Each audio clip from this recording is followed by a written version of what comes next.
సముద్రం రెండుగా చీలిపోవటం ఎప్పుడైనా చూసారా? ఈ వింతను చూడకపోతే సౌత్ కొరియా వెళ్లాల్సిందే. జిండో సముద్రంలో ఆటుపోట్లు అసాధారణ స్థాయిలో ఉండటం వల్ల నీరు రెండు పాయలుగా విడిపోతోంది.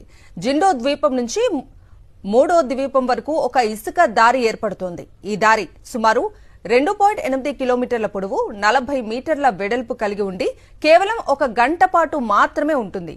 ఈ సమయంలో వేలాది మంది పర్యాటకులు, స్థానికులు తరలివస్తారు. జిండో మిరాకిల్ సీ రోడ్ ఫెస్టివల్ పేరుతో పండగ జరుపుకుంటారు.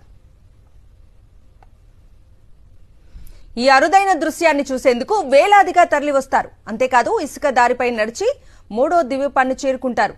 దారి ఏర్పడిన గంట తర్వాత సముద్రం మళ్లీ సాధారణ స్థితికి చేరుకుని నీటిలో మునిగిపోతోంది. 1975 వరకు ఈ వింతను బయటపడలేదు.